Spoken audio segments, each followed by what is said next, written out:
Hey there guys, Michael here. We're at Santikos, Casablanca in San Antonio, and today we're gonna see John Wick Chapter 4, and I'm so excited guys. I heard it was really good, so come on, let's go. Come with me, don't be scared, come on.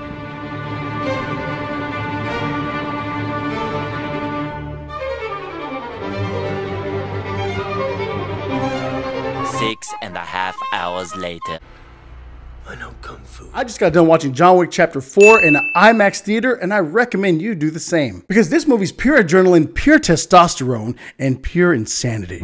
I'm not kidding, John Wick 4 is almost 3 hours long, and it's about 75% action. The f***ing scope of this movie was insane. Every stunt double had to be called in Hollywood for this movie. I mean, John Wick literally took on dozens, if not hundreds, of assassins in this movie. And during the movie, I found myself asking, is this the greatest action movie of all time? John Wick uncovers a path to defeating the High Table, but before he can even earn his freedom, Wick must face off against a new enemy with powerful alliances across the globe and forces that turn old friends into foes.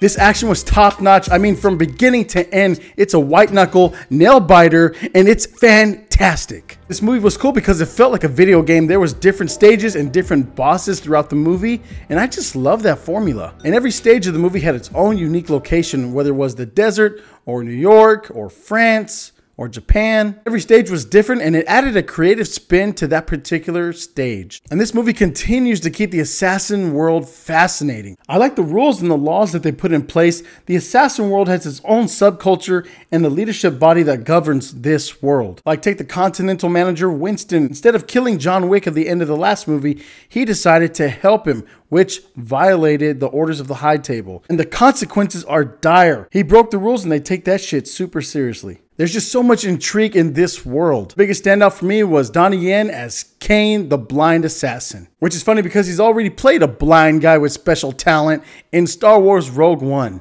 The Force is with me and I am with the Force. But he's not just a badass martial artist in this movie. He brings the acting chops. He's quiet and yet intimidating. And at the same time, he's actually pretty funny. Although it was cool to see Donnie Yen versus Keanu Reeves, he definitely stole the show. What made these two characters really interesting was that they may have had a past. It seems like they knew each other from years and years back. And honestly, it feels like everybody knows who John Wick is in this world and they deeply respect him. And that's what makes this franchise so fascinating is that every movie, they dive deeper and deeper into John Wick's past. It wouldn't surprise me if they ever do a prequel of John Wick or continue to make spin-offs such as Ballerina. And then you got Bill Skarsgård, who plays the main villain, Marquis Vincent de Gramont. And I love to hate this character. He's so smug and arrogant, but he commands a great deal of money and power. Excellent.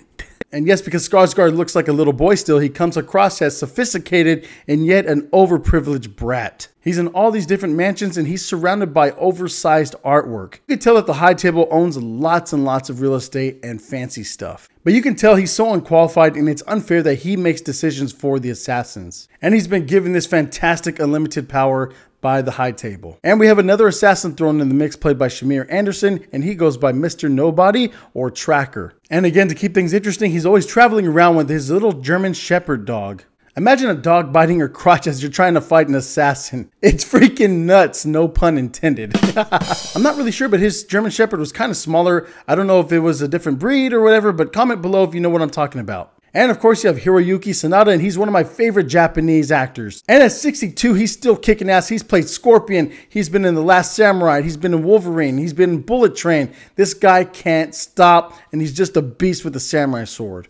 You might also recognize the name Scott Adkins. He's a Hollywood martial artist. In this movie, he's covered in fat prosthetics, and he plays this really fat German guy who fights John Wick. And in the movie, this particular level was one of my favorites. It's just fun seeing a really fat guy doing roundhouse kicks and punches and throws, and then he takes a puff of an inhaler because he's so fat. Speaking of interesting video games, John Wick 4 does some amazing things with the landscape and set design. The nightclub scene in this movie was absolutely breathtaking. I loved the nightclub. It had strobe lights and water effects and waterfalls everywhere. And during the fight scenes, everybody was just dancing. Yeah, everybody Wang Chung tonight. The nightclub was cool because it reminded me of Batman Beyond. You know, in that cartoon, there a lot of action scenes takes place in the clubs and stuff. It had a really cool personality and vibe. And it's a club that I really want to go to. Comment below where this club is. And that's what I think these John Wick movies do really well is they simulate like a nightclub, gritty, disgusting, fancy discotheque, and I just love that shit. And there's another unique sequence that I really like where there's like an overhead bird's eye view shot of John Wick, and he's going through the doors and the building and the different rooms, and he's shooting everybody. And it was just a really cool, unique perspective. Guys, you can clearly see there's so much effort that went to this movie. They didn't have to do the bird's eye view, but they did, and it paid off beautifully. Now let's get into the negatives of the movie. I know it's crucial to the character, but I got kind of tired of Keanu Reeves' line delivery. I mean, he sounded like there was a pineapple shoved up his ass. I need a gun. That's probably why he had only 100 words of dialogue throughout the whole movie.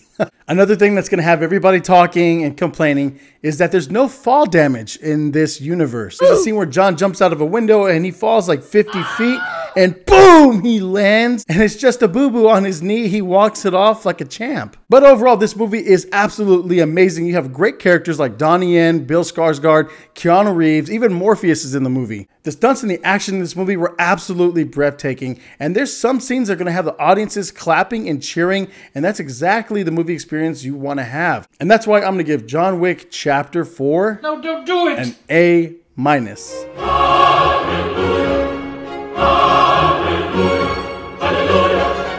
Alright guys, so that's going to do it for today. I hope you go see John Wick Chapter 4. It's breaking the franchise record. It's putting asses in the seats of the theaters, and that's what we need right now. We need more movies like this where you just go and have a great time in the theater. You get some popcorn and some Diet Coke, and you just have a great time. Going to the movies is about escaping reality for a little while, having fun, taking an adventure, and escaping reality and politics and drama. Guys, if you liked the video, if you like what I had to say here, hit the like and subscribe button. Join the MF Army. Come on in. We don't take life seriously. We just want to have some fun. And as always, guys, take care of yourself. Take care of your family. God bless, and we will see you on the next one.